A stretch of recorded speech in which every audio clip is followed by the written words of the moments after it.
How goes it all? Welcome back to Larry's Anything Goes. Hopefully you guys having a great and exceptional day. Sunday. I know everybody's watching football, so hope your team wins. You know me, I don't care about football, but for my football fans out there, I hope your team wins, all right? So today I'm reading from the book of The Richest Man in Babylon. It's actually my second time reading this book. And I'm only on page 18, and they say this is one book one needs to read a couple of times to really get the perspective of it. Some people get it in one go round. I think the second go round, I'm more focused on it more than ever. And this part really on from page 18 to page 19 really caught my attention. I said I wanted to read it out loud. Give me your perspective in the comment sections and go from there. All right. What have you to show for earnings of the past month? What for the past year? Fool, you pay to everyone but yourself. Dullard, you labor for others. As well be a slave and work for what your master gives you to eat and wear. If you did keep for yourself 1/10 of all you earn, how much would you have in 10 years? My knowledge of the numbers did not forsake me, and I answered, as much as I earn in 1 year. You speak but half the truth, he retorted. Every gold piece that you save is a slave to work for you. Every copper it earns, is its child that also can earn for you. If you would become wealthy, then what you save must earn, and its children must earn, and its children's children must earn, that all may help to give to you the abundance you crave. You think I cheat you for your long night's work, he continued, but I am paying you 1,000 times over if you have the intelligence to grasp the truth I offer you. A part of all you earn is yours to keep. It should not be less than 1/10, no matter how little you earn. It can be as much more as you can afford. Pay yourself first. Do not buy from the clothes maker and the sandal maker for more than you can pay out of the rest and still have enough for food and charity and penitence to the gods. Wealth like a tree grows from a tiny seed. The first copper you save is the seed from which your tree of wealth shall grow. The sooner you plant that seed, the sooner shall the tree grow. And the more faithfully you nourish and water the tree with consistent savings, the sooner may you bask in contentment beneath its shade. So saying, he took his tables and went away. I thought much about what he said to me, and it seemed reasonable. So I decided that I would try it. Each time I was paid, I took one from each 10 pieces of copper and hid it away. And strange as it may seem, I was no shorter of funds than before. I noticed little difference as I managed to get along without it. But often I was tempted, as my hoard began to grow, to spend it for some of the good things the merchants displayed, brought by camels and ships from the land of the Phoenicians. But I wisely refrained. A 12-month after Algemus had gone, he again returned and said to me, Son, have you paid to yourself not less than 1/10 of all you have earned for the past year? I answered proudly, Yes, master, I have. That is good, he answered, beaming upon me. And what have you done with it? I have given it to Asmer, the brickmaker, who told me he was traveling over the 7 seas in a tire he would buy for me the rare jewels of the Phoenicians. When he returns, we shall sell these at high prices and divide the earnings. Every fool must learn, he growled, but why trust the knowledge of a brickmaker about jewels? Would you go to the bread maker to inquire about the stars? No. By my tunic, you would go to the astrologer. If you had power to think, your savings are gone, youth, you have jerked your wealth tree up by the roots. But plant another, try again. And next time, if you would have advice about jewels, go to the jewel merchant. If you would know the truth about sheep, go to the herdsman. Advice is one thing that is freely given away, but watch that you take only what is worth having. He who takes advice about his savings from one who is inexperienced in such matters shall pay with his savings for providing the falsity of their opinions. Saying this went away, and it was said, for the Phoenicians are scoundrels and sold to Asmur worthless bits of glass that looked like gems. But as Alchemist had bid me, I again saved each 10th copper, for I now had formed the habit, and it was no longer difficult. Now, I take from that because I wanted to read those 2 pages basically from the book of The Richest Man in Babylon. You should check the book out. It's because, one, we all have life lessons to go through. This is my takeaway from those 2 pages of the book. We all have life lessons to go through. We all, we learn things, from the good side, the bad side. You don't know unless you go through it. That's why a lot of people are scared to jump. A lot of people are scared to leap. A lot of people are scared to do a lot of things because they don't want to look stupid. And it's, you start a new job, you're going to look, quote unquote, stupid, ignorant, because you have to make mistakes in order to learn. Your best sports players out there, from tennis, basketball to football, like football season's on. So everybody's, they didn't get there by getting it right all the time. They didn't get to the NFL by getting it right all the time. They had to crash and burn a couple of times. I'm sure they broke a couple of bones a couple of times. I'm sure they might have hurt some other people a couple of times, but they didn't get there just by being perfect and things of that nature. They got there because they fell down 7 times and they got up 15 times. And they continuously practiced their craft. They made mistakes. They learned from their lessons. It's a lessons learned. Life is a lesson, nothing but lessons learned. And they went from there. So I say that with all sincerity is that's what happened to the gentleman in The Richest Man of Babylon. Just like I said, I'm only on page 18, reading it for a second time. He had to learn lessons the hard way. He learned how to become better at saving money. Because remember, this is during the Babylonian era. He had to learn how to save his money and whatnot, but he ended up giving his money to somebody that did not know what they were doing when it came to investments and things of that nature, because investing isn't anything new.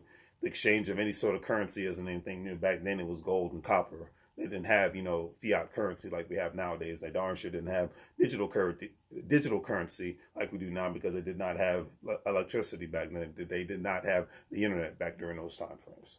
However, like a lot of people had to learn the hard way investing in the stock market. A lot of people had to learn the hard way becoming homeowners or real estate investors.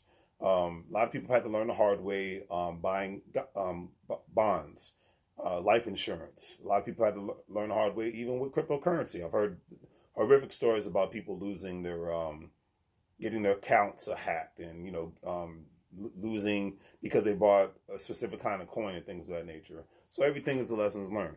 And then getting advice from the wrong people. That's why they, when it comes to, even when I put a video, I always say, do your own research. I'm not a financial professional. I'm learning every day. That's why I'm reading and listening to podcasts and talking to people who are professionals in financial literacy and certified financial consultants and things of that nature. I consult with them, get the information, I put it out there. But my mindset is always do your research, do your homework.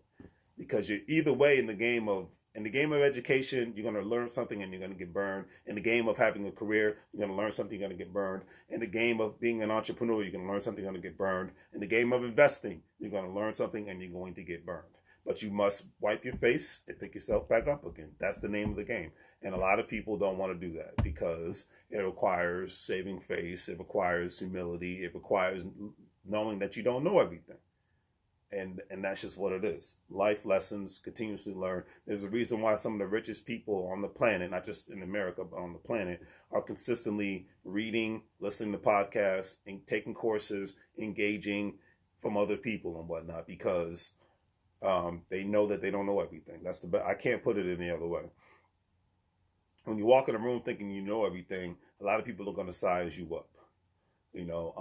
There's nothing wrong with asking for help and things of that nature. But the question is always, when I'm engaging in a conversation, great example, my mindset is, okay, what have you done outside of the box before you ask me the question or whatnot? Because everything's a teachable moment. A lot of people, when I ask for help when it comes to certain things, they're asking me questions. Oh, did you do X, Y, Z? No, well, try that out. Come back to me. Have you done any research? When usually, and I had to even learn that in my early 20s. If I'm going to ask somebody for help, I'm going to try to burn through every single resource that I have, from a mental capacity and a physical capacity, to say, okay, what did I do wrong? How can I what ABC processes did I do? Did I even go about it, or just before I even got started, did I just ask questions for help and whatnot? Because a lot of times when people come to me and ask, for help and ask questions, there's no action behind it. A lot of times I don't even like giving advice and whatnot, because I'm like, you got to put the it's action time. It's like we live in a time frame where there's so much access to information that it's like, okay, you get the information, you can listen to podcasts all day, you can read books all day, but what is the actual implementation going on? What is the action behind your intent of getting this information? Having all the information in the world means nothing if it's not implemented and whatnot. And that's why a lot of neighborhoods are being gentrified, because you got a lot of people who have a bunch of master's degrees and PhDs and whatnot, and great at being in a specific career standpoint, but they're not great when it comes to investing money. They're not good when it comes to money. And financial literacy is especially if a person wants to be financially well off, filthy stinking rich, you have to have some sort of financial literacy. I'm not talking bad, but anyone can end up like an MC Hammer who lost it all but got it back, but lost it all if they don't know what they're doing. It's just what it is. And now he had that life lesson learned. He had lessons learned from putting trust in certain people, trying to help everybody out too. That's another thing. If you got people that are basically like ticks, they're always sucking you dry, but they're never adding any value to your life, except maybe giving you some praising every now and then, they gotta go. Outside of family members, and I'm talking children and spouses, they gotta go. I can't put it any other way. Keep the ticks away from you, because especially nowadays, it's harder to come by certain financial options, especially in specific areas. So when you get a hold of the bag, nothing wrong with giving information out about people getting the bag, but it's another problem when you have people that are always trying to suck you dry like a tick in order to get your bag and whatnot. No, it's like we live in a time frame where people are putting out so much great information, free information, and certain information people have to pay for to get access to it. But we live in a time frame where people can execute buying a house, investment properties, cryptocurrency, stocks, bonds, owning a franchise, owning a business online, whatever have you. We live in those times now where people can go out of the way to get their own bag. But the question is, do they want to? And the lesson I take away from those 2 pages in The Richest Man in Babylon by George S. Clason is that you were given the information, you executed upon the information, which is the best thing to do. You didn't do necessarily the right thing once you executed, but you had a life lesson learned. Then you wipe your face, you pick yourself up again, and then you're like, okay, if I'm going to get advice from somebody when it comes to a specific area, I'm going to ensure that I'm getting it from the actual professional. And that's even in today's, anybody can make a video online, but can they show you receipts? Can they tell you what they're doing?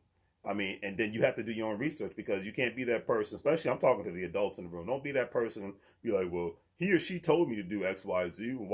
Why didn't it work and whatnot? Well, the smart ones obviously are the ones that are going to be like, hey, do your own research. I'm not a financial professional. Go from there. Some people forget to say that, put that out there, but that's what I tell people. Hey, dude, I'm not a financial professional. I execute the information that I get. Sometimes it works, sometimes it doesn't work, and I go from there. But just wanted to take that lesson away from The Richest Man in Babylon. It's crazy, but it's interesting, especially during those times.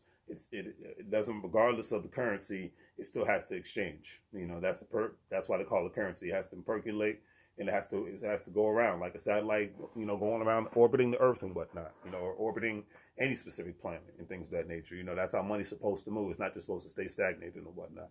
So if you're not working on, most people work to up their income, but most people don't work to try to get access to more capital, and most people don't work to start businesses so that they can leave more financial legacy for their loved ones and whatnot. And I applaud everyone that's doing that, because that's, the working people are going to be on the brink of homelessness if they are not thinking about money like they're thinking about football players. I just got to put it out there. Thinking about money on just how I can survive and take a vacation every now and then, to me, that's dead.